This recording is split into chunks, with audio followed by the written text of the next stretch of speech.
You're used to that, right? It's such a funny stereotype for someone who never has sex.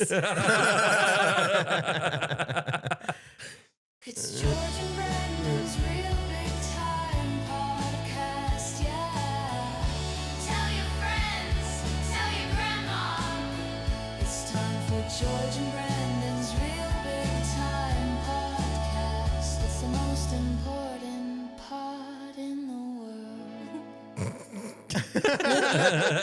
Welcome to George and Brendan's Real Big Time Podcast. Brendan, how are you doing today? Dude, I'm great. I'm doing okay. I'm not gonna. I know I came in. I had a big headache, but you gave me some strong ass ibuprofen. It's starting to work. It was acid. This is gonna be a fun pod. Yeah, dude. It was. Yeah. We got an awesome guest today, Whoa, Shevaun Brannigan. Hell yeah. How you doing, Shevaun? I'm doing real good. Yes. That's for you. Thank you. Wow, you love an air horn greeting. I haven't had one of those since college. Oh, I've never had one. Just shouting that out Yeah. there. In case, Tell me when not your trying to birthday send is, messages. But, How did anyone's you get, welcome to do that. How do you get an air horn greeting in college? You walk into the stadium and it's for everyone. Oh well, then you know what? I think I might have gotten there.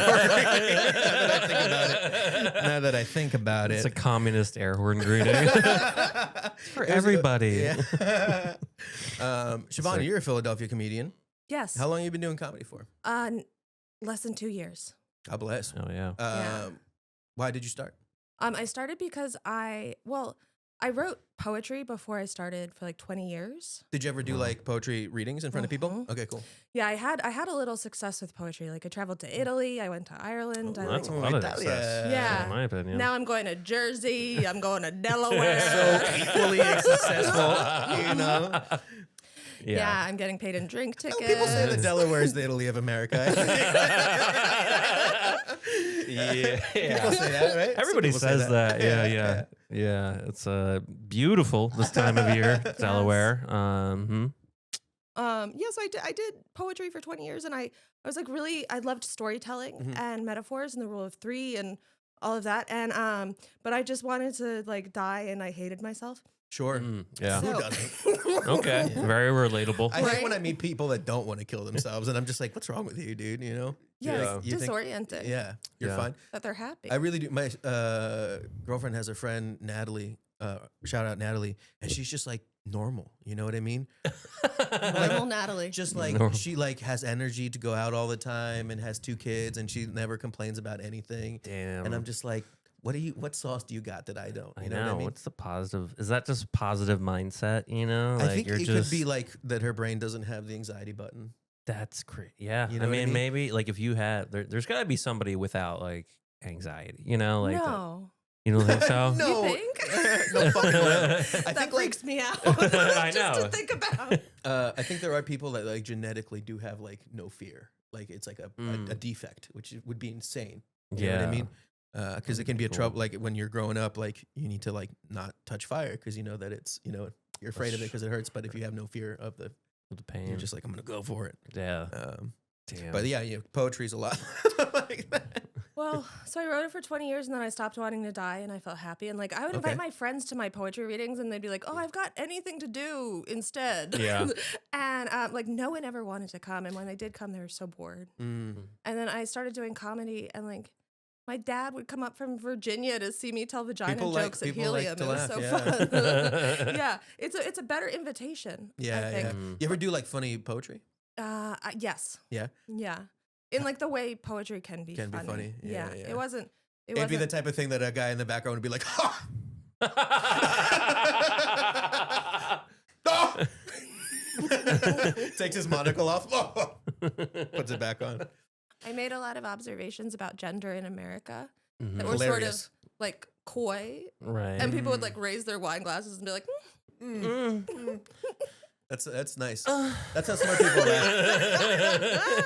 That's how smart people laugh. Yeah, that is. Yeah, I mean, they do have the poetry. Have you ever done the poetry readings at Fergie's? It's before the open mic. Yeah. Wait, really? Yeah. Yeah. Is it upstairs? Yes. They Wow. take so long to get out. That's why we don't get in there sometimes. Yes. It was because of poets. Yeah. You know what's funny? They have the rope up, which means that it's like it's a community exclusive. Yeah, they thing. know. don't come up here. We're Right. doing poetry. Yeah, they know. Wow. Yeah. They're Yeah. like literally a higher art form as we're waiting on the first floor That's what they. behind the rope. That's I what don't they. know. That's what they That's fucking That's think. what they think. Oh, everything has to rhyme. I don't know how poetry works. But yeah, that's cool. Honestly, I feel like in terms of like writing structure, you probably have a leg up on a lot of people, like you said, because that's there's true. like certain patterns and language that are helpful in comedy, and like you said, Yeah. the rule of threes and stuff. Like I never heard of rule of threes outside of comedy. Do you know what I mean? So like, Yeah. is that something like in poetry? Like you gotta hit that shit thrice, dude. You know? Totally. Yeah. When I first started coming around, someone told me, they were like, "Oh, I didn't know you had this art form before comedy. That makes sense." Yeah. And I was like, "Yeah, because like that's why I'm more comfortable on stage." And they're like, "No, you're not. That's not it." That's not it. I was actually about to agree, and then I thought that. about it, and I'm like, yeah, actually, you're not. I was a disaster. But they were like, "You like have a really good sense of who you are, and that informs your jokes." Yeah, Because yeah, I yeah. spent so long like hashing out those Yeah. like idiosyncratic patterns that can be funny or can be sad depending Sure, on what yeah. genre. Right. I will say this, when comics start later in life, they seem to like catch a little bit easier because they know who they are. Yeah. Yeah, As dude. I can comics are imagine younger, starting in they my don't. 20s when I like I didn't. You know what I mean? Yeah, That's especially crazy. being like Yeah. in college Yeah. and starting comedy, like you're figuring out where you And then belong. also and then- like not to mention like the weird like politics of being young and like wanting to fit in. So you're like yeah, changing yourself Yeah. to I feel like sometimes I see that with like young comics where I see them come in and they're so sweet and then they like attach themselves to a group of people and then they become that person. You know what I mean? yeah, Yes. yeah. Wait, George, how old are you? I am 36. You're 36. I'm 41. Mhm. You're I have- 41? I'm 41, and I have God many. bless, I have dude. many. Real trap shit. I have many like a comedic nephew Uh-huh. who like we'll share a lift together, and they'll just be like, "Shevaun, can I tell you all of my problems?" And I'm like, "Okay." Oh, what And I don't- nephew? A comedic nephew. Yeah, all, yeah, okay. All of the young comics tell me their secrets, Oh, and I okay. don't I see what repeat you're saying. them. Not your Yeah, that's good. like familial. Yeah, I thought you No. actually said like you had Yeah, a yeah. nephew that was. I like comedic. that Comedic nephew, That's yeah, good. yeah. I like a good way of Yeah, referring to that. Yeah. you're like an unk. To Yeah, yeah. He's- An auntie. Yeah. An Auntie aunt, Shevaun. Yeah, Auntie Shevaun. I Yeah, that's really cool. feel that way. Like I had a joke. It wasn't funny, but I would tell it about giving off like big aunt energy. Mhm. Yeah. I think I'm like kind of a comforting person sometimes, also Sure. because I don't drink or do drugs. Mm. So Yeah. people like will come to me like very stumbly and be like, "Look, I'm just really in love with her," and I'm like, "Oh, you gotta tell her how you feel." Oh man, that's great. They're like, you're right, and they immediately send a dick pic. She's gonna love this. You know what I mean? I love you. What do you think about this? Yeah, no one's ever like. I feel like I have had like some comedians like ask me about life, not Mhm. necessarily about comedy, but they're just like, "Hey man, what about this?" And I'm just like, "You'll be fine. You're young. That's you know what I good. mean?" Yeah. Yeah, you'll Yeah. be fine. Is 'Cause a I fine. also- I think I that also, is like, fine advice. I think like back to like myself at that time, and it was just like, yeah, you know, I was about Yeah. around there. You know what I mean? So Yeah. I can't judge you for being there. Mhm. So just like as long as like it's good that you're asking these questions and you're concerned about that. You know, that's Yeah. that, I think that's enough for some people to yeah. eventually. I did a show last night, and one of the audience members, like, gave me champagne and was like, "Come talk to me, come blah blah blah." And I was talking to him, and he's like, "Yeah, how do you like, you're like." So you're like, how do you become like a professional comic like you? And I'm like, I'm not. I'm like, I'm so far from that. I'm like, you got to just try it, you know? You Yeah. know what I mean? I feel like I get a lot of those questions of like, how do you start, you know? And then but I never get, maybe sometimes people ask me relationship advice questions because they know I've been in a In a relationship for a long time. Yeah. And I tell them, nah, it's not you, dude. You're not People going to are find the asking me, like, person. How do I seed my lawn? How do I cut my grass? And I'm just like, I don't know any of that, dude. You racist piece of shit. No, but yeah, I got to stop asking it's nice. you those. It's nice being older in the comedy scene, just because like I don't know if I could have made it as a young man. You know what I mean? Yeah. No, It wouldn't it's eaten tough. me up. I would have been red pill, dude. I would have been Joe Rogan-esque. God, that would have been funny though. I know. Could you imagine a little Mexican guy who's just like, women shouldn't vote? You would have been, you would have been viral already though. Yeah, You would have I been had know, I one of know. those red pill podcasts. That's dude. This is one of the Red Pill Cod podcasts, by the way. We're trying. Codcast. Cod Codcast. Yeah, this is for fish. What? You know when salmon migrate down the river, they play that in there to get them to go upstream. It's our only viewer. Fish butts. But yeah, that's cool.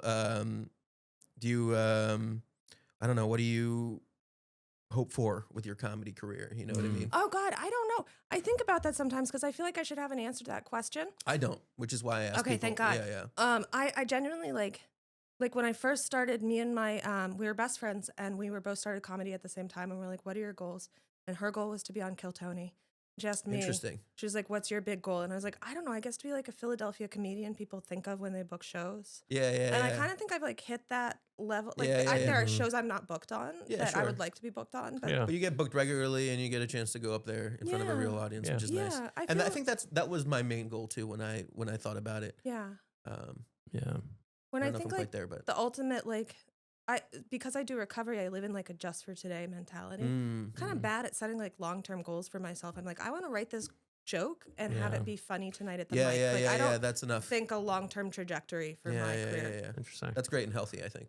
Oh, really? Thank you. I think so, just because I don't know. I think it's like a lot of people want to make it. Do you know what I mean? And that's the goal, and that's a tough goal. Yeah, because even the funniest people in the world aren't necessarily going to make it. Yeah, that's my thing is not to I don't want to make I just want to be able to pay my bills with it. That's kind of my goal is to be like I'd be really happy making what I make now at my job in comedy. That'd be great. And then not have to actually go to a job and listen to somebody.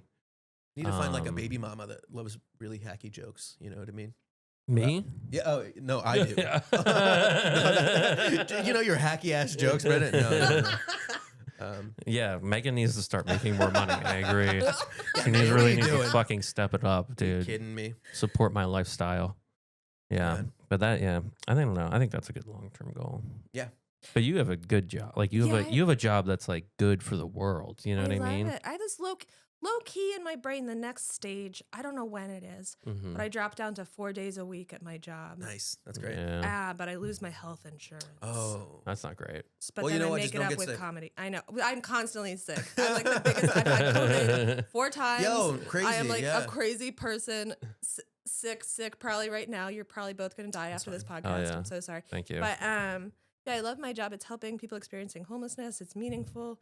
I dropped down to 4 in New York on the weekend or something, like one night, and then Philly on the other 2, or I don't know. Yeah, that's like a reasonable step, I would say. You know what I mean? Yeah. Yeah.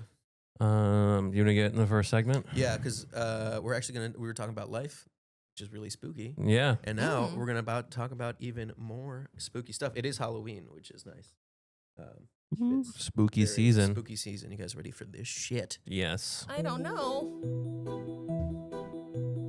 Ooh, it's creepy, kooky, eerie, grim and gruff. I sang this one. I can tell. Big time spooky stuff. Nice. I love how there's like 5 minutes. There's There's a long to this. Yeah, that one has a long tail to it. All right, you guys ready for this? Yes. I'm gonna do the voice at the beginning, just for you guys listening out there, but I will stop eventually. So, Every city has a house the locals whisper about. The one you drive past slowly, half expecting to see something move in the window. In Philadelphia, that house is Balleroy Mansion. It sits primly in the Chestnut Hill neighborhood, behind iron gates and a curtain of trees. From the street, it looks calm, almost elegant, but those who have been inside might beg to differ. welcome to the real big time spooky stuff. The segment where we dive headfirst into the most chilling and hair-raising tales of the supernatural. Today we're talking about a house so haunted it's earned the terrifying nickname the most haunted house in America. But before it was a ghost-infested mansion, it was simply a home built in 1911 with grandeur and promise. Some say its sinister destiny was sealed from the very beginning. A dark legend claims that the first owner of Balleroy Mansion murdered his wife within the walls. A gruesome start that set the stage for all the terror to come. While that particular tale may be more fiction than fact, the house's later history certainly lives up to its eerie reputation. Yeah. You guys ever been around that area, Chestnut Hill? Chestnut Hill. I don't think so. It's Honestly, like very, very rich. rich A area. lot of nice houses. This was Okay. a 30-room house. Wow. It's fucking crazy. Yeah. Oh my god. Why do you need that many rooms? Like, why isn't anyone like? For all the ghosts. Hell- Where do you think all the ghosts live? Yeah, I my need a. God. I need a room. I need at least 30 rooms. We're gonna get into it, but this guy, Okay. he was like a big collector of fine arts and antiques and stuff. Okay. And some of the rooms were just like full of shit, not like particularly like decorated and stuff, but just like little artifacts. museums. Yeah, bas- not even a museum. You know what I mean? Like Okay. the back door of the Smithsonian. You know, like the back room with just a bunch of shit. piled Oh, in it was just. Whoa. Yeah, yeah. He was like a hoarder, basically. Yeah, Cool. But like a lot of the houses or the rooms were like very nicely decorated Oh, and stuff okay, like yeah, that. He yeah, just yeah. had a lot of stuff. Yeah, yeah. Okay, so here we go. In 1926, Major May Stevenson Easby, a war hero, and his wife Henrietta moved in there with their 2 young sons, George, that's my name, and Stephen. The family was. That's not my name. Oh, it says George and Brendan. Okay. The family was Philadelphia royalty, but their privileged lives had no match for the forces that lurked within their new home. The family's happy new life was shattered by a seemingly innocuous feature of the estate, a great fountain in the front courtyard. Little Stephen became obsessed with it and just stood there staring at it for hours on end.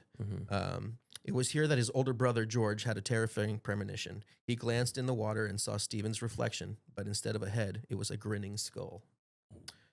The gruesome vision faded quickly as it appeared, but it became a tragic reality. After spending hours a day staring at photographs of the fountain, young Stephen developed a blood clot in his brain and died, fulfilling George's vision.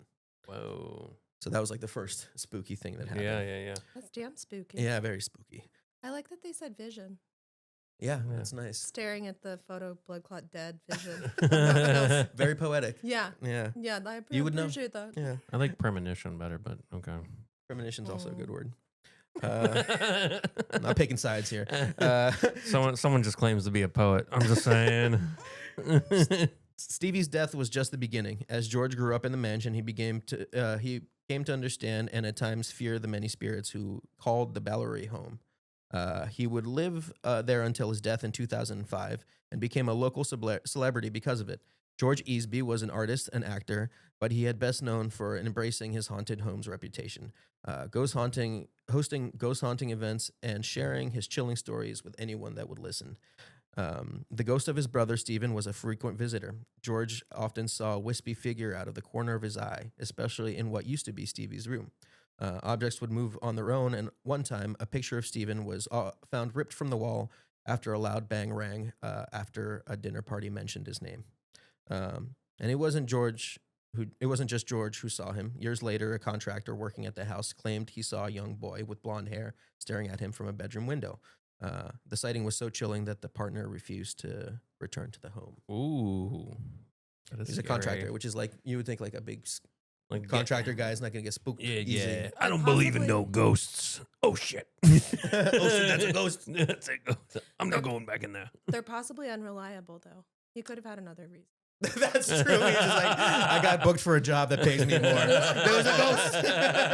He was a blonde boy. Beautiful blonde boy. George believed his mother, Henrietta, remained in the house after his death in the 1960s. He claimed that after she passed, he tried to rearrange her favorite room, the drawing room. But no matter what he did, he would find the objects returned to their original positions. Once, while he was hosting a dinner party, he witnessed a brass bowl suddenly fly off the shelf, nearly striking a guest. Whoa.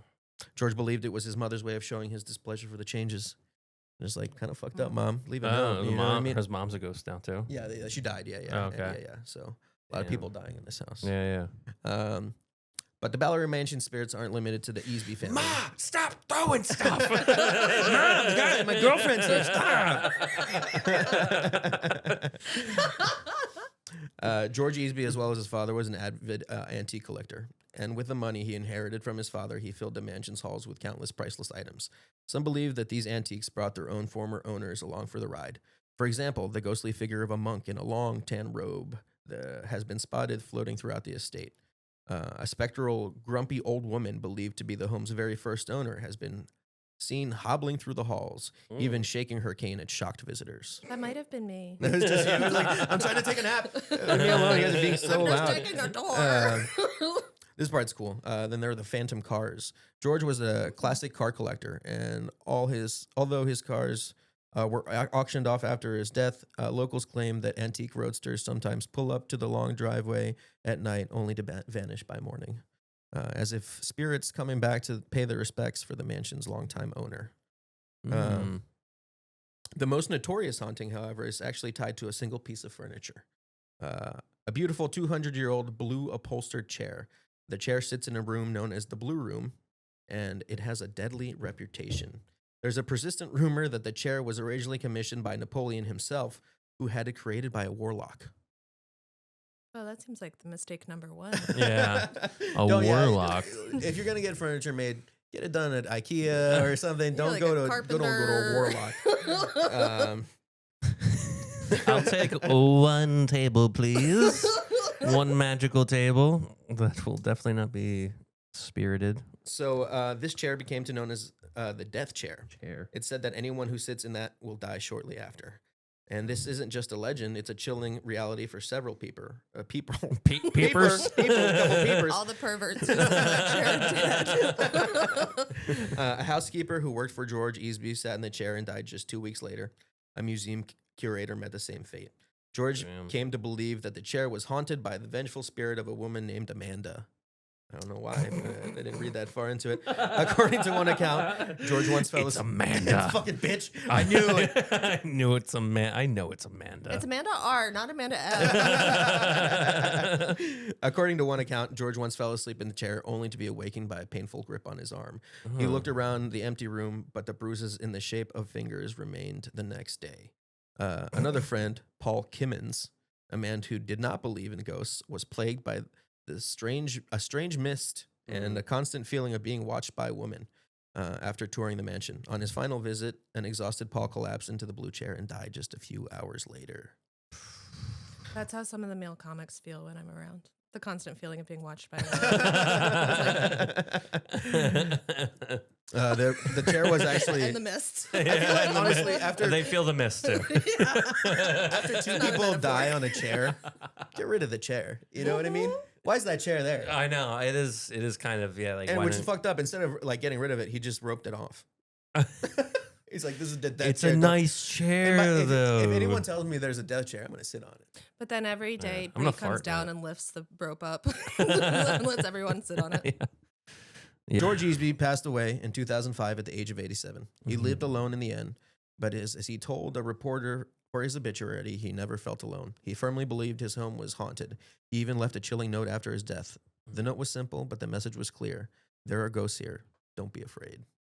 You kind of sound. You said obituary. But you kind of said bitch, Obituary. and it kind of sounds like he made an obituary. You know what I mean? You died? Yo, you bitch. bitch. He was talking about Amanda, actually. Still. Amanda. I was thinking of Diane Keaton, but I love her. Oh, all right. She's like a bad bituary. Yeah. Bad bitch- obituary. Yo, bad obituary is nice. That's good. We'll work that out tonight. Furries.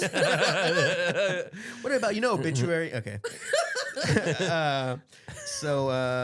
Court documents show that he wanted to preserve Ballery as a historic site and donate many of the valuables to museums. Some of the collections was auctioned off in 2010, including furniture, silver, and imported art. Even after death, those who bought his antiques claimed that strange things followed. Clocks began ticking after years of silence, mirror reflected shapes that weren't there, and one buyer even saw his new table become icy cold and stay that way no matter what the season. Ooh. Wow. Which might be nice for a table, honestly. I mean, that's Yeah. pretty cool. You just put a drink on there. You're like, don't worry about it. It can just They it'll stay stable, might as cold. well. You don't need Still a ice. coaster, though. It's still a coaster. You guys, I'm still stuck on obituary. What if it was like, what if it was like a harpy, like a bitchy Irish woman would have an obituary? Oh, obituary. Obituary. Obituary. She was a harsh woman, but she knew how to cook a stew. She hit a lot. She's She remembered used to by hit her me quite a bit. 14 kids. One of them who died in a fountain accident, apparently. Anyway, Ballery Mansion is still standing, privately owned and closed to the public. The current residents according to Chestnut Hill Local, coexist peacefully with the ghosts. They even throw parties there, saying that they like to liven things up in more ways than one. I don't know what that means. I guess they I do. throw an orgy. yeah, I was gonna say. The blue room is actually still sealed off, which is Okay. interesting. The fountain still flows quietly in the courtyard, and at night, some say you can see the faint light in the upstairs window where Stevens once stood. If you listen closely enough, you might hear a car pull up to the drive, pause, and then vanish. Is it still open? Is that what we said? Yeah, I mean, it's people live there. That's crazy Yeah. to live there. Part of me believes that George just made all this up and was just like an eccentric guy. Yeah. I mean, maybe It was just funny. to sell it. They had like a seance because he used to like have seance and have like ghost hunts at his house. Mhm. And they had like this psychic woman come up. And as soon as she walked through the doorway, she was like, I'm not going to be able to do this in just one seance. There's so many ghosts. And part of me was just like, that's a grifter right there. She's like, Yeah. that's going to be another 200 grand for that seance. And and he's like, I can pay it. Yeah, No exactly. problem. Yeah, they used to have like he had like furniture belonged to Thomas Jefferson and like just like a bunch of stuff. The White House would like borrow stuff from him for like events. There was like a Really? particular tea set that they like to borrow from him for some reason. That's well. George, Right. do That's you- pretty cool. Do you believe in ghosts? If I'm in Mexico, I do, but in America, I'm strictly a non-believer. I've actually talked about that before. How I think that things exist if enough people believe in it, and in America, people are like very skeptical. I think, and not a lot of. There's not like a culture of like witches and witchcraft and ghosts. You know what I mean? I mean there is, but There is. not as heavy as in Mexico, where like Catholicism is very like witchcraft heavy as it is, Okay. and in Mexico specifically, like. They like really like intertwine that stuff. Yeah. And so like, I don't know, like when I was little, I fully believed in the devil and I was like, I'm going to get possessed for anything I do. Yeah. And part of that I think is just like weird. I think he did. undiagnosed OCD. Yeah. I am possessed. That makes so much sense Yeah. What does? that you're possessed. Yes. Yeah.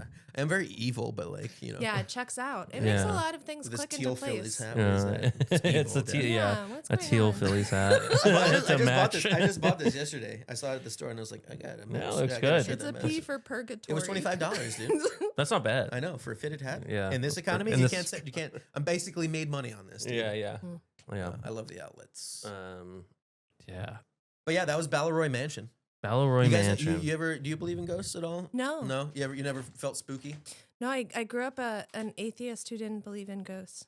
Oh. That's cool. I think that some atheists believe in ghosts, which is a hypocrisy. I think, Mm, or is it because atheism is just like no God, right? Yeah. It's just no God. yeah. There could be ghosts in there, right?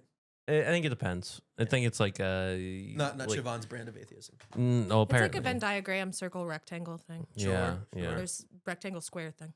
Yeah. I don't know, because like I feel like I'm atheist, right? But like I'm also like, nah, maybe there's energy, you know? Maybe people give out energy, I have like felt vibes, spooky you in know? places before, and that's Yeah. the only evidence I have for anything. Yeah. I don't think. Oh, yeah, I've told this story before, but like I heard a rocking chair moving before. Oh yeah. Just- But like I don't know, you go into like a comedy room, right? Like stand up, Mm. and that's yeah. Scary. But no, but like you can feel the energy sometimes. You know what Yeah. I mean? You're like, oh, this is not good. You know, like you can just go in and be like, even if the room's packed full of people, you can be like, nah, this is gonna be a bet. This is gonna be like just the energies are wrong. No one's even gone up and said anything. It could like sometimes it's perfectly set up, but it's I just think like you're just mostly smelling a fart. Someone Fucking farted in here. farted Oh, in God. here, dude. No, Oh, I this- definitely feel you too, and like I Yeah. feel like that type of stuff, like especially comedy, like people really like latch on to that energy. Yeah, Yeah. yeah. But I don't know. I don't believe in no ghosts. I went to a psychiatric facility, an abandoned psychiatric facility. You went to Was a it I went to a psychiatric facility for 30 days. Let's not talk about it. actually. It was abandoned. It and was abandoned. I was really struggling. I couldn't find a room. I was looking for someone to help me. Every door was blocked. No, it's one of the most famous like haunted places on the East Coast. I think. Penhurst. No, it's in Maryland, Oh, okay. and that's where I grew up. And we would Shout out Maryland. shout out Maryland crabs. And we would go to Maryland and eat crabs and then go to this haunted Mm-hmm. psychiatric facility. And we'd go there like on whatever drug we were taking that night. Mm. And we'd show up at like 3 a.m. after the party and just like roam around until the sun came up. And it was spooky. Yeah, but you never Yeah. saw anything or heard anything. I never did. But Yeah. I was on so many drugs. I mean, maybe I did. You I coulda don't know. saw I might have. something, But yeah. who knows if they were real? That's crazy. I feel like you would feel it more if you were on drugs. I felt so much. I felt everything. I felt Yeah. in love with the guy in front of me. I felt in love with the guy behind me. I I fell in love with the ghosts. I loved the ghosts. It was like this architecture. Oh! Is that a little boy with a skull head? Oh Oh my god, that's so attractive. Yeah, you're just okay. So you're just filled with joy. Yeah, in and then- hindsight, I'm gonna say it was ecstasy. see. Yeah, Yeah. yeah. So maybe you can't see ghosts if you're happy. Mm. Oh, you Well, gotta be maybe- depressed to see a ghost? I don't know. Maybe. That'd be fucked up. Be real fucked up. What about Casper, the friendly ghost? Oh, because he comes and cheers you up. Yeah, Mm. because you're sad. Here's one fucked up thing about Casper. Mm. You know that I'm talking about the movie. Mhm. The actor who voiced Casper was. Have you seen Casper? Yes. Was not the actor at the end who we all famously know as Devon Sawa. We all famously know that. Who he was a heartthrob in the. Oh my God, I had his picture on my wall. A Oh, lot of ladies really? did, yeah, dude, yeah. Times. And bring up Devon Sawa to any lady that was born in the 90s or early 90s, late 80s, and they'll love Devon He, Sawa. he had the hottest bowl cut. And every now and then he'd just be like, But imagine being told because they were both kid actors and just Mhm. being like, listen, you're just not attractive enough to play the kid version of Casper. oh my God. Yeah. Wow. It's also a problematic movie because Casper kind of lures the girl to the Yeah. haunted house. I don't know. Does Have it? you seen Casper? I can't remember. I have seen it. I just In it's the been beginning, a long time. Casper sees a TV show where they're Mhm. talking about Dr. Harvey and his paranormal research. Okay. And he sees Kat and he falls in love with her. Yeah. And so he goes through the wires Mm-hmm. to someone's motel room who has an interest in bringing this paranormal research to the house Oh, to okay. lure this young girl. Because you her think fucked dad is the paranormal Yes, researcher. yeah, Okay. yeah, Yeah. Yeah. And Yeah. he's like hundreds of years old. Who is? Casper. Yeah, at this point, yeah. Oh And my the God, I I never thought about it. know, It's a right? weird kind of like pedophile situation in a way. Yeah. Yeah. Pedophile. No, Mom. the spookiest. Sorry, just Hey, do that. spookiest. of Casper things. the friendly pedophile. Yeah, all yeah, right. yeah. Very friendly. A little too friendly. Yeah. yeah. Do you stay? Yeah. Is it if you're a ghost, if you die as like a child, I guess you still technically are old, still age, right? I don't. I guess in the Casper universe, you stay a boy because he was Yeah. a boy. He was a boy. Yeah, I'm just saying. But if also you, he, like- if you see like a ghost that's like a kid, you're like, you'd be like, yo, you're an old man now. Like, get out of here. You know, like. Oh, I thought you were gonna say are they Grow fair up. game? Fair game is gross. Depending on how God long it was since they damn. died, it depends on that lot. Okay. Yeah, Oh, it's real that's- tricky when it comes to determining the legality of a ghost. The legality. Can I take this ghost across state lines or? But yeah, that's our ghost story for one of our ghost stories. Maybe next week we'll do another spooky story Yeah. because it's Halloween. Yeah, Do you it like? is. Are you into Halloween and stuff? No. Not at all. You don't like Halloween? No. Yeah. I was actually just talking about this yesterday, but this one time I got very dressed up in a you know how girls are like hot cats or like Yeah, hot yeah, yeah. I was the inverse. And I was like I in college I was like a hot thin woman. Mm-hmm. And I put on a giant hefty bag and I was a fat cat and I Yeah, just yeah. thought that would be funny. And for some reason I got into a fight with every single one of my friends that night. I was also on drugs. Mm. And I was like being mocked in return because it's college, we're mean people. And I'm just wearing like a giant garbage bag full of other garbage bags. My face is painted. It was very traumatic. I'm I sad don't that know. people couldn't see the vision because like that's a great. Well, I think the costume was okay. It was Yeah. just that I was a horrible person, Mm. and they were acknowledging that. And at It was the time, I it was was wearing multiple garbage. things. Sure. Yeah. Fair enough. Fair enough. Yeah. Oh man. Well, I'm sorry we did Halloween shit. I didn't even realize that. Hater of it's- Halloween. Hater. I Halloween hope hater. They Just- didn't bring up any past traumas. Please don't bring out a garbage bag. Well, funny. Our next segment is real big time garbage bags. Stop the press. Real big time news bringing you the best. Big headlines. The stories are grand. But mostly weird stuff from Florida, man. Real big time news. That's right. It's our bi-weekly segment, Shevaun. Real big time news. Where we bring you Me? really, yeah, you You gotta bring it. What specifically. you bring for us? We bring you stories from all around, crazy, funny, weird stories. This is actually our first The one story from Florida. Hell yeah, dude. I This think one- that deserves a little fucking air Yeah, horn on yeah, that. yeah. Oh yeah. Just two for Florida. Yeah, from Buena Vista, Florida, or Lake Buena Vista, Florida, investigators are searching for a man who robbed a popular Disney Springs restaurant after it closed to guests. Sources familiar with the investigation said that they believe the man swam up to the Paddlefish restaurant shortly after midnight. Wait, Paddlefish Restaurant? Paddlefish restaurant. Is that what it's called, or is it like a type of restaurant? It's Unclear? I feel like we'll have more The questions paddlefish. as he Yeah. moves forward. yeah. Holy shit. So I think the town is called, or a popular Disney Springs. I don't know what that means. Okay. Well, the restaurant's called the Paddlefish Restaurant. Shortly after midnight Monday, stole thousands of dollars and then swam away. He swam up to it? He swam. Yeah. Oh, okay. It's like on a boat.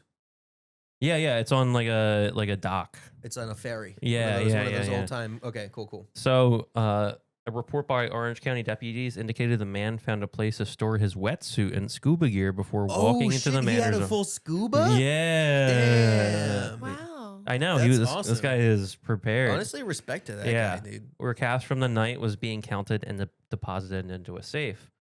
Or a report shows the man forced two employees to go to the corner of the room and told them to close their eyes. The report is heavily redacted, but sources familiar with the investigation said he tied the employees up. He stole between $10,000 and $20,000. Oh my God. The employees. Holy shit! So I thought this was just like a professional hit. This is like a professional Yeah, like this guy dude. is a pro. That's crazy. He said he left within 2 minutes and they called 911, freeing themselves. Neither of the employees were hurt, and the man did not Like a real brandish pro. any Like weapons. a real pro. Yeah. After leaving the Wait, he replicas. didn't brandish any weapons. No. He was just like, You I'm guys, here. I'm gonna tie you up. I And think they're he, like, he "Fine." probably, he maybe did one of these. He's like, I got a gun, but I'm not Oh, going to okay. show you, know what I mean? Just give me Okay. the money and nobody gets hurt. You seem to know a lot about this, Brandon. No. Yeah, Brandon. I wish I was this cool. I honestly, yeah. I Yeah, wish that'd I be was pretty this sweet You to be on a should- podcast you with a should- guy that cool. You should show up to Fergie's with a full wetsuit. And $20,000. That's how Bray. Give me everything. Brie, give me the money, and she throws me out the window. She just stabs you. You all right? Be careful, Shevaun. There's a wall there. All right. A picture released by the agency showed the man appearing to spray paint a security camera. Hell yeah, dude. The employees described the man wearing tight clothing and a blue beanie. Very Classic. cool. Very slick. He was slim, approximately 5'10". If anybody's interested, Hottie Cutie. with a body. with a body, yeah, I slim. actually was thinking myself, don't make a joke about being interested because you've made so many. I was kind of looking at you. I Yeah. know. Yeah, definitely not me. He's slim. The owners of the Paddlefish referred all questions to the sheriff's office.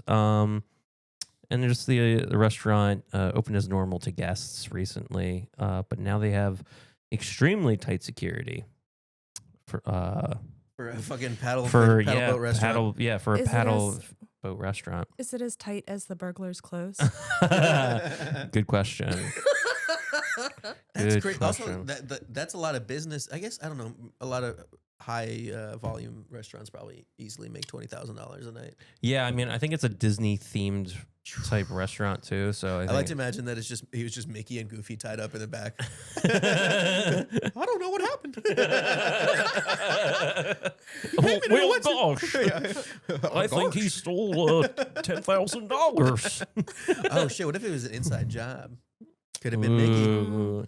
Who knows? Who knew? I think it also takes some balls to like swim because it's like filled with alligators, right? Like any body of I water. imagine, dude. Yeah, like in Florida. Yeah. I'd be that- so scared. Is that real? Yeah. Like kids get eaten like that go to Disney. There's this kid that got eaten. Oh yeah. Yeah, yeah, Oh. a 6-year-old. They like played in like there was like a thing near their hotel, like a body of water, Yeah. and the kid and his parents were like in it, like playing in it, and yeah, an alligator snatched the kid. We should do something. About these alligators? Yeah. Yeah, we should do something about them and their natural Well, you know what? habitats. Honestly, we are doing something by raising awareness. That's true. Those alligators. Yeah. But yeah, this guy's pretty much a badass. I would love to talk to him. I mean, I think it would be fantastic. It would be to talk to him. crazy. It would be kind of nuts if suddenly we just. oh, What? What? What are you kidding me? Hello. Hello, hi. can you hear me? Yeah, yeah, we can hear you. Who are you? I'll leave my identity anonymous. Okay. You're Can I gonna- ask a question? Yes, Are you 5'10" and wearing tight clothes? could this be identifying information if I said yes? I certainly not. It'd be helpful for That's me. all I wear, personally. honey. That is all I wear. That is all I wear. Oh man. So am I assuming am correct to assume that this is the scuba heist man himself, or did it say it was a man? It said it was. I didn't choose the name. The name chose me, honey. And yes, I am a man. I am a man, a Richard Simmons kind of man, though. Okay, yeah, I can Richard Simmons type man. What? I could tell. What? I teach jazzercise on the weekends. What's so funny about that? Nothing. He was saying he's a fit man who cares Yeah, about yeah, fitness, yeah. and you'd have to be fit to swim all that way. If you don't mind me Oh, my asking, how long God. were you? Did you have to deal with any alligators or sea creatures? Well, no, I came prepared. So in my luggage, I brought a bunch of live child bait, and I just threw it to the alligators. The live child bait. Child had bait. a Yeah. numerous- I mean, I alligators had do love numerous, children, as It previously was- stated. yes, and So do goats. children fetuses I collected from some of the abortion clinics. They don't throw them away really well. So I was just. It's just a matter of dumpster diving, and then you could go in whatever alligator infested waters you want with your new fetus. Yeah, yeah, sure. yeah. And what made you Jump- choose the Disney Springs tugboat restaurant? Paddlefish. Paddlefish, yeah. Oh my God. Well, I thought that paddlefish was a type of I thought it was a type of club. Let's just say a gentleman's club. And Oh. So be a good I name was for a gentleman's looking to shake things up a little bit. I was looking to shake things up a little bit. And well, as soon as I came in, I noticed everything is closed. I Mhm. think I'm in Disney World, which, oh my God, shoot me dead on the spot. And I was Mm. soaking wet. And I said, well, while I'm soaking wet, I might as well talk to some of these tight security guards. And so, I mean, I really do refute tying them up. That is not what happened. It was more, well, there's a ceremonial thing that you do, and it's usually consensual, and they like it, and they ask.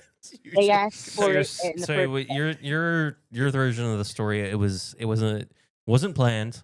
You just happened to No, be not at all. It was not swimming up planned, but it was consensual. and it Yes. was partially No. planned. Well, no, and I don't premeditate, honey. I don't Mhm. even know how to What about the meditate. dumpsters full of fetuses? Yeah. Well, that was just That's just a hobby. That's just a Yeah. side That's hobby. just a Tuesday. That's just for the alligators. That's just for the alligators. What is so funny? Oh my I God. don't know. I'm sure. So yeah, after so at some point you tied him up in a consensual manner ritual, and then Maybe the money sexual. some money got taken. So what happened to that money? That 20 around Well, 20,000. Yeah. it was basically they were paying me for my services. I gave them a very quick rundown of what I usually do, and they said, "We can't, honey, we can't leave you here without with the empty pockets." And I said, "No, my pockets are filled with baby fetuses." Yeah, And they sure. said, "Not like that." And I said, "Okay." And so while they were tied up, they very kindly and calmly and consensually told me where the $20,000 was, honey. Fair. They told me. So it was a form of Watch payment the for your footage services. back. Yeah. Yeah. Watch the footage back. Oh wait, I think it was destroyed accidentally. Yeah, well, Yeah. yeah, you spray painted the cameras. No, they don't have any Consensually. proof of that. How could they know that I spray painted them if the cameras were spray painted, huh? That's Huh? you know, It could Yeah, have been Banksy. exactly. it could have been Banksy. What if Yeah. it Could have could have been DB been? And no Cooper. one knows who that fellow is. That's true. That's No true. one knows. Wow. Well, So I'm you know, sick of wow. these It seems like lies. you're spreading a lot of disinformation, Brendan, through your news articles. Yeah, Yeah, and yeah. and I am sick of that. I don't know who this friendly character is, but I'm sick of the misinformation. I want to clear my name. Okay, even if you don't know my name, you can call me uh Richard Swimmins. Oh, Richard Richard Swimmins. Swimmins. I I like like that. Well, Richard Yes, Swimmins, thank you, honey. thank you so much for calling in and clearing your name. Oh, Anybody else have thank any you, questions honey. for Richard? Richard, are you single?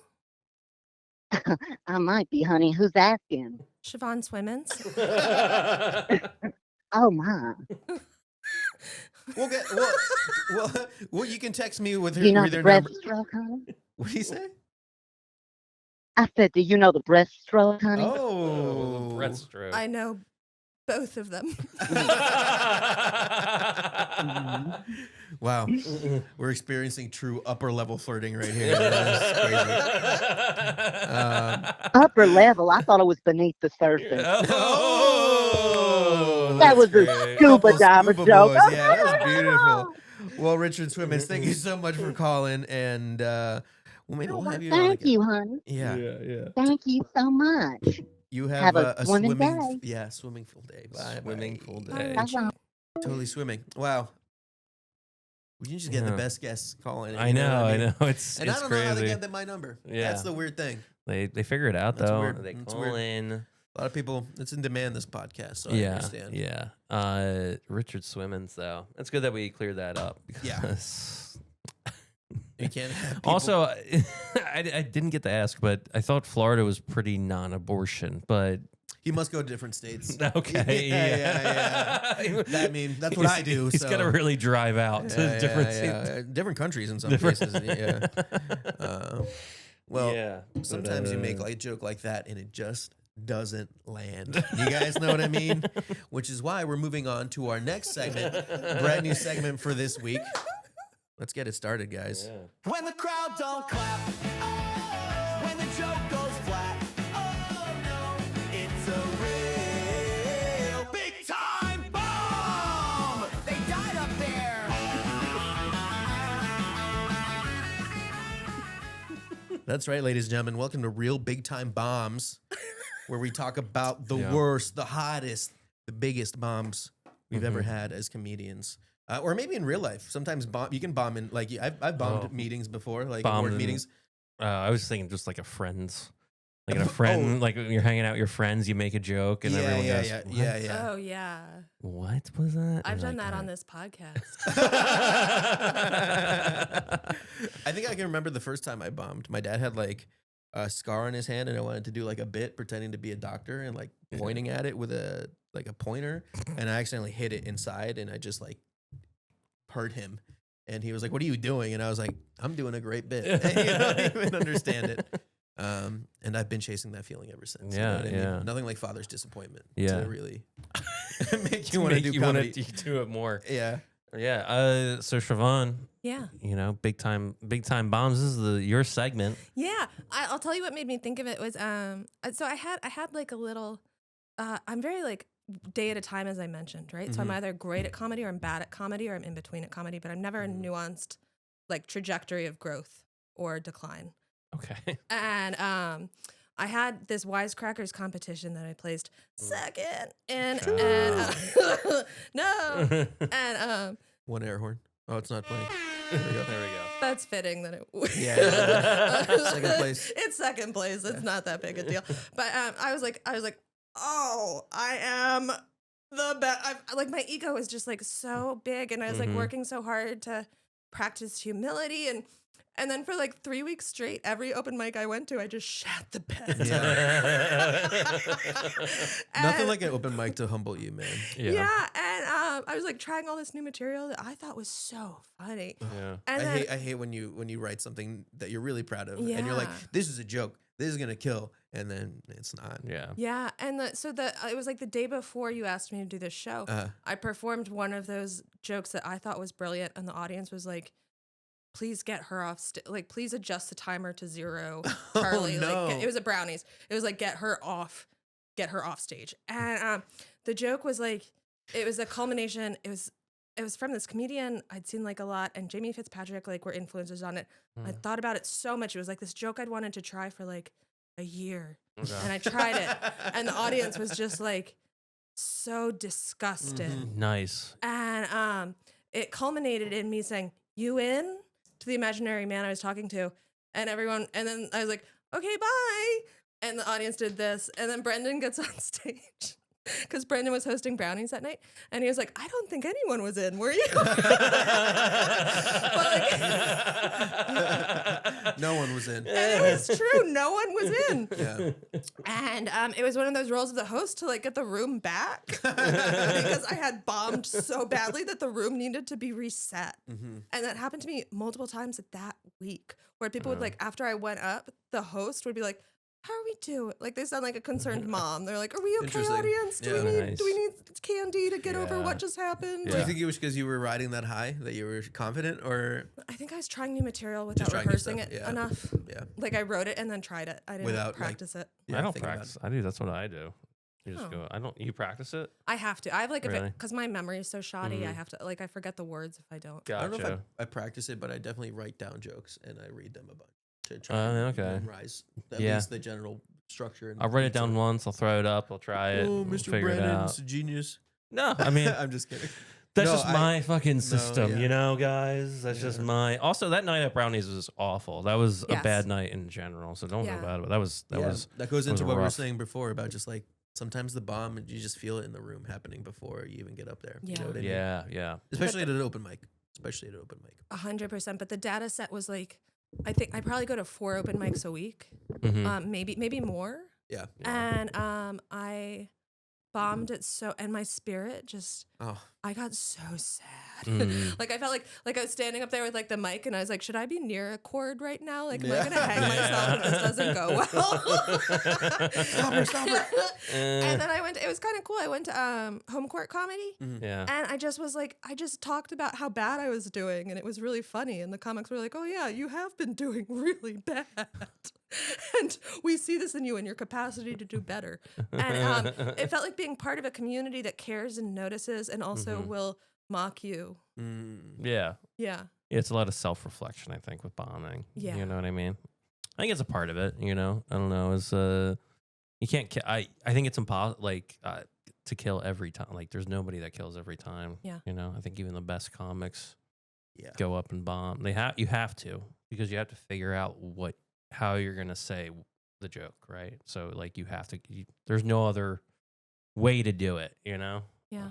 There's no guarantee way. I bombed so hard I didn't do comedy for like 3 years. That's Damn. true. Oh, Yeah. shit. Yeah, when I first tried it, when I When you was first like did stand-up? 20, yeah, I was like 23, 24, and I first like tried. I went for like a month at open mics. It was like 2017, and I went to like, I think I went to High Note a couple times, and I felt okay. And then I went to the Cave, which was like this old open mic that was run by a bunch of Temple students. Where? At Temple, No, the but, like, Cave. it's like the bar is called the Cave. It was in their house, I think. Oh, and it was in interesting. the basement. It was Okay. cool. It was a cool setup. And dude, I was in this like puffy like what's it called?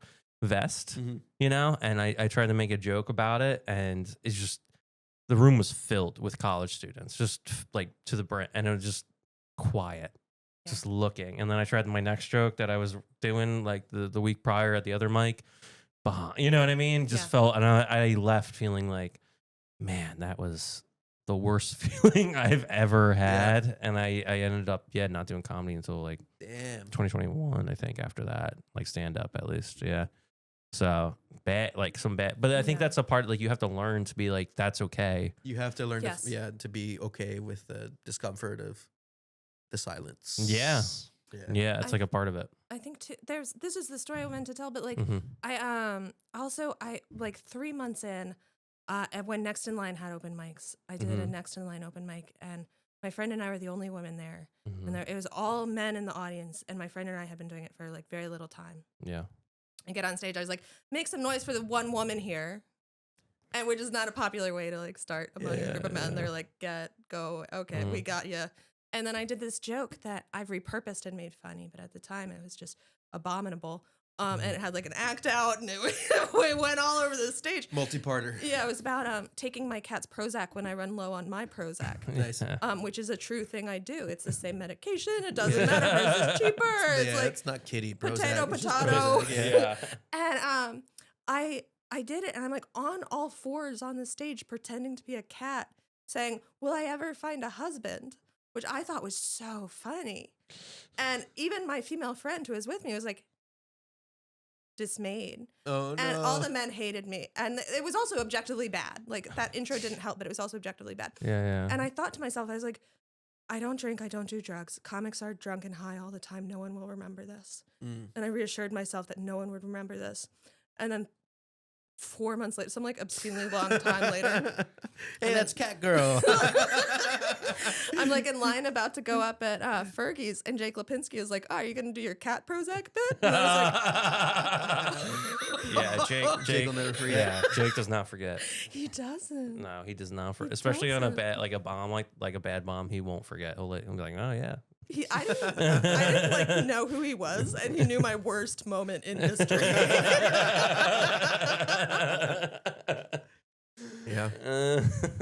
I've had a couple bad bombs at open mics. I think like one really bad one at like a show, and it was just like no one was paying attention. People were just talking. You know what I mean? It wasn't like a good room. Yeah, and I mean, and that's the thing too with comedy is like it's got to a lot of variables. The room's got to be set for it. People have to know what's happening. They have to be there for it, because that can also lead to a really bad bomb. Yeah. The first other open mic that I went to besides Grape Room was Friendly's, and I went there one time and I had a fine time, and then I went a second time and I like invited a friend. I was like, "Oh yeah, come." Yeah. And it was just like I think the quietest I've ever experienced. Really, me doing jokes. And I after that I was like, I don't know if I want to do this anymore. Yeah. You know what I mean? Yeah. You feel real bad. Like, you feel real bad. What's the longest you've taken off a comedy? Like a month. Yeah. Got like a week, I think. A week? Yeah, since you started. Yeah, but I haven't been doing it that long. Yeah, once I started like really committing to stand up, I haven't stopped. I consider my start like 4 years ago, because that's like went like more than once a week. You know, I've like actually been going consistently. I don't consider like that time like when I started. You know what I mean? Because it's not like I did anything in those years, so it's like I can't be like I started. Like it's like no, I tried it then, but I really didn't start and actually like learn how to do it until 2021. But after the pandemic, I don't know. I enjoy like open mics though. I still enjoy them for the most part, I would say, like because you know, once you start doing them so much, you get friends, you know, and then you get to see people you're familiar with. It's exciting to see what your friends, maybe like something new that they've come up with, or like if they pitched you a joke and like you help them with it maybe, or, you know, and you're like, I think that's really fun. And I can't wait to see that on stage. And then like, either way, it is fun. Cause it's like, okay, it does well, which is funny. Right. or it does bad, and it's still funny to watch your friends bomb. Yeah. I love that. Yeah.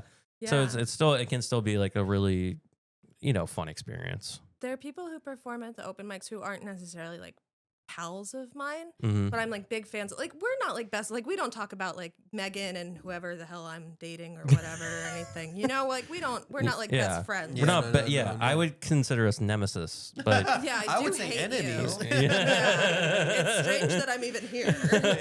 Yeah, when But- I asked her, she's like, I don't know, Brendan's gonna be there. Can it just be you? Can it just be George's Real Big Time I Podcast? don't like him. No. Didn't like my cat Prozac. Yeah, what a piece of shit that guy is. Yeah.